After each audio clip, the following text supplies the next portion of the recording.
Hi Chaitan గారు. నమస్తే అండి. చైతన్ గారు, జనరల్‌గా బ్రేక్‌ఫాస్ట్‌లో ఆర్ అదర్‌వైజ్ లంచ్‌లో అయితే డెఫినిట్‌గా అందరి ఇళ్లల్లో కూడా ఏదైనా లిక్విడ్ ఉండాలి. లైక్ పప్పు, రసము, చారు ఏదో ఒకటి ఉండాలి. అందులో అన్నిట్లో కూడా చింతపండు లేకుండా మనం ఏ కుక్‌ని కూడా ఫినిష్ చేయలేం. పులుపు లేకుండా ఏది ఫినిష్ చేయలేం. కానీ పెద్దవాళ్ళు ముఖ్యంగా ఇంట్లో ఉన్నవాళ్ళైతే చింతపండుని బిల్కుల్ అవాయిడ్ చేయాలి అంటారు. దానివల్ల మోకాలు అరిగిపోతాయి, నరాలు మంచిగా పనిచేయవు అని అంటూ ఉంటారు. ఇది మిత్తా? లేకపోతే ఇందులో నిజం ఉందా? ఏందంటే ఇప్పుడు ఆయుర్వేదం పుస్తకాలు ఉంటాయి గదా! హ్మ్. పాతవి. హ్మ్. దాంట్లో గూడా ఏమని రాసి ఉంది నేను తర్వాత చెప్తా. కానీ దానికన్నా ముందు మీకొక విషయం చెప్తా. హ్మ్. మన తెలుగు వంటలుంటాయి. హ్మ్. ఉంటాయి గదా! ఏ వంట తీసుకున్నా మీరు, పులుసు తీసుకున్నా, కర్రీలు తీసుకున్నా, ఆఖరికి పొడిలో గూడా హ్మ్. చింతపండు డ్రై ఏస్తామా? ఏయమా? ఏస్తాము. అది ఏసి పిసాయిస్తాం గదా! పొడి హ్మ్. గూడా. హ్మ్. అవునా కాదా? హ్మ్. అయితే ఏంది అంటే మనం చూసుకుంటే మన ఏ ఫుడ్ తీసుకున్నా హ్మ్. చింతపండు ఉంది దాంట్లో. ఎగ్జాక్ట్‌లీ. ఇప్పుడు నేనొకటి చెప్తాను మీకు. హ్మ్. మీకు మోకాళ్ళ నొప్పితోటి ఇంత బాధపడుతున్నారు కదా! హ్మ్. మోకాళ్ళ నొప్పి ఎందుకు ఎందుకు వస్తది? బరువు ఎక్కువుంటే వస్తది. హ్మ్. మళ్ళా దాని తర్వాత ఆస్టియోఆర్థరైటిస్ ఉంటే వస్తది. మళ్ళా దాని తర్వాత మీకు రుమటాయిడ్ ఆర్థరైటిస్ ఉంటే వస్తది. హ్మ్. సోరియాటిక్ ఆర్థరైటిస్ ఉంటే వస్తది. హ్మ్. ఇన్ని ఆర్థరైటిస్‌లు ఉంటే వస్తది గదా! హ్మ్. ఏమైనా ఇంజ్యూరీ గూడా అయితే వస్తది గదా! అవునండి. పడ్డాడు మనిషి. హ్మ్. ఏదో అయింది. ఒక సిస్ట్ వచ్చింది. లేదంటే మెనిస్కస్ ఇది ఏసీఎల్ టేర్ అయింది. ఏదో పరేషానితోటి మోకాలు నొప్పి అయితే వస్తది గదా! హ్మ్. బరువు ఎక్కువుంటే గూడా మెయిన్‌గా వస్తది. హ్మ్. గర్భసంచి తీసేస్తే గూడా మోకాలు నొప్పులొస్తాయి. ఓహ్! ఓకే. అన్ని పరేషానీలతోటి వస్తాయి. ఏదైతే ఈ పేషెంట్‌లకు ఉంది గదా! హ్మ్. ఇప్పుడు నేను చెప్పింది ఒక 2 నిమిషాలు వినండి మీరు. హ్మ్. హ్మ్. హ్మ్. ఆయుర్వేదంలో గూడా రాసి ఉంది.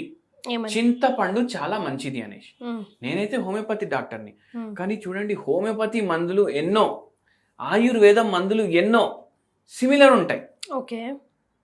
పుస్తకాల్లోనే రాసి ఉంది. హ్మ్. చింతపండు ఏదైతే పిత్తం ఉంటది గదా బాడీలో, అది తగ్గించడానికి హెల్ప్ చేస్తది. హ్మ్. అండ్ మోర్ ఓవర్ హ్మ్. చింతపండులో విటమిన్ సి ఉంటది. మీకు కూడా తెలుసు గదా! హ్మ్. చింతపండులో యాంటీ ఇన్‌ఫ్లమేటరీ ప్రాపర్టీస్ ఉంటాయి. ఓహ్! అంటే ఏంది? మోకాలు నొప్పి ఇప్పుడు ఒక పేషెంట్ వచ్చారు మన దగ్గరికి. హ్మ్. ఆ పేషెంట్ డక్ వాక్ చేసుకుంటా వచ్చిండ్రు. హ్మ్. 42 ఏండ్లే పేషెంట్‌కి. ఓహ్! 42 ఏండ్లు 100 కిలో మనిషి. అమ్మో! ఇట్లా నడుచుకుంటూ వచ్చిండ్రు. హ్మ్. ఏం చెప్పినాం తెలుసా మీకు? హ్మ్. ఏం తింటారా అమ్మా ఎక్కువ అంటే, హ్మ్. మా మిసెస్‌కి ఎక్కువ బయట ఫుడ్డు అలవాటు అనేసి అంటున్నారు వాళ్ళ ఆయన. హ్మ్. హ్మ్. వారంలో 5, 6 సార్లు పార్సెల్‌ల తీసుకొని రా. ఆ బండి మీదకెళ్ళి బజ్జీలు తీసుకురా. ఈ బండి మీదకెళ్ళి ఇవి తీసుకురా. ఆ ఫుడ్ ట్రక్‌కెళ్ళి అవి తీసుకురా. ఆ హోటల్‌కెళ్ళి మంచూరియా పట్టుకురా. ఇవి నడుస్తూనే ఉంటాయి సార్ మా ఇంట్ల. నా సగం జీతం ఆ హోటళ్ళకే పోతుంది అనేసి. పేషెంట్ ఏమంటారు, నేను కంట్రోల్ చేసుకోలేకపోతున్నాను. హ్మ్. ఏం పరేషాని ఉందంటే, ఏముంటది సార్ నాకు ఆఫీస్‌లో గూడా టెన్షన్ ఉంటది. ఇంట్లో గూడా పని ఉంటది. హ్మ్. నాకు జర స్ట్రెస్ ఎక్కువై నేను తీసుకురమ్మని చెప్తున్నా.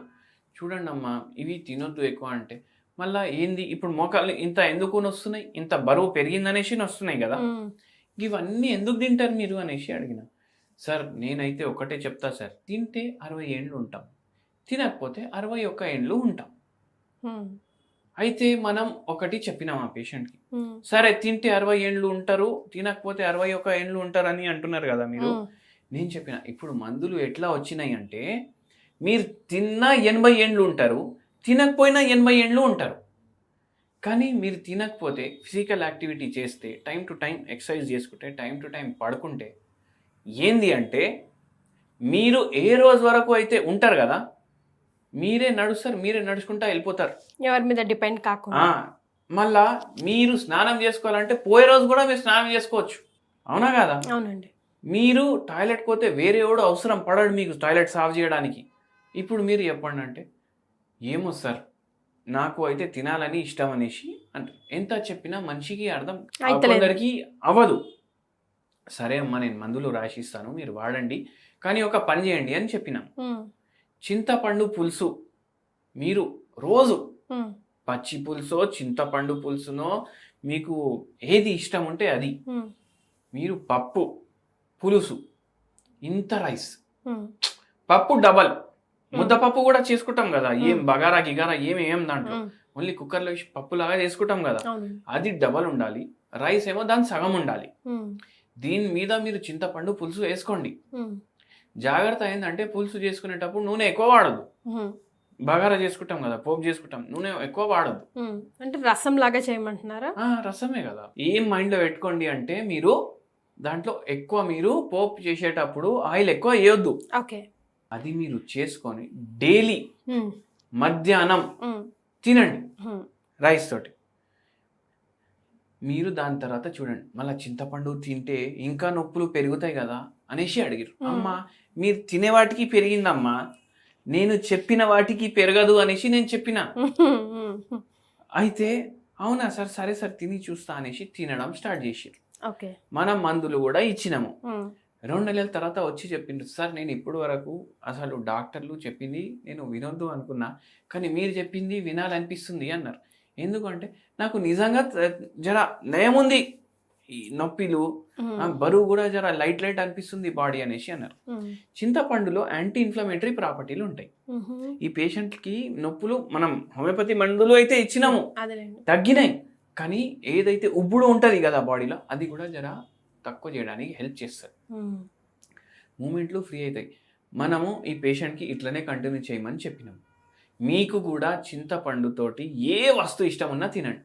ఉమ్, ఒక్కటి గుర్తుపెట్టుకోండి, ఫ్రైడ్ వాటిల్లో ఎక్కువ వాడద్దు. ఇప్పుడు బిర్యానీ రైస్ చేసుకుంటాం, ఉమ్, దాంతో సాలం తింటాం, ఉమ్, దాంట్లో కూడా చింతపండు వేస్తాం, ఉమ్. కానీ అది గ్రేవీ, అది అదే. ఫుల్ అంటే ఆయిల్ నింపేసి దాన్ని హాఫ్ ఫ్రై చేసినట్టు చేస్తాం మనం. అవునండి. అటువంటివి తినకండి. రసం తినండి, పచ్చి పులుసు తినండి. ఉమ్, ఇవి తింటే ఏంటంటే మనకు నిజంగా చింతపండులో ఉన్న మెడిసినల్ ప్రాపర్టీ మన బాడీలో పోతుంది. రైట్. ఏమవుతుందంటే ఒక్క జనరేషన్ నుంచి ఇంకో జనరేషన్కి పాస్ అయ్యేటట్టు ఒక్కొక్కసారి మాటలు చేంజ్ అయిపోతాయి. ఉమ్, చింతపండు తిను, చింతపండు తినకు, అట్లా అయిపోతుంది. ఉమ్. అవునండి. అవునా కాదా? ఉమ్, ఉమ్. అయితే అట్లా అయ్యి ఉండొచ్చు, మనకేం తెలుసు. ఎందుకంటే గ్రంథాల్లో అయితే రాసి ఉంది కదా. అదే, అతి ఏదైనా మంచిది కాదు, మితంగా తింటే ఏదైనా మంచిదే కదా. అవును. ఉమ్, అయితే తినొచ్చు చింతపండు పులుసు. అండ్ స్పెషల్లీ మన మోకాలు నొప్పి పేషెంట్లకు నేను చెప్తాను, ఉమ్. పచ్చి పులుసు తినండి బై. మీకు మోకాలు నొప్పిలో జర ఆరాం ఇవ్వడానికి జర హెల్ప్ అవుతుంది. వాకింగ్ చేయండి. ఈ పేషెంట్కి కింద సక్లం బుక్లం వేసుకొని కూర్చోడానికి రాకపోతుండే, మన మందులు వాడినాక మొత్తం నయం అయిపోయింది ఆ పేషెంట్కి. రైట్. సో చింతపండు తినడం వల్ల ఎటువంటి నష్టం లేదు, పోగా చక్కగా మీకు హెల్ప్ఫుల్ అవుతుంది అంటున్నారు doctor Chetan Raj. Thank you అండి. థ్యాంక్ యూ అండి.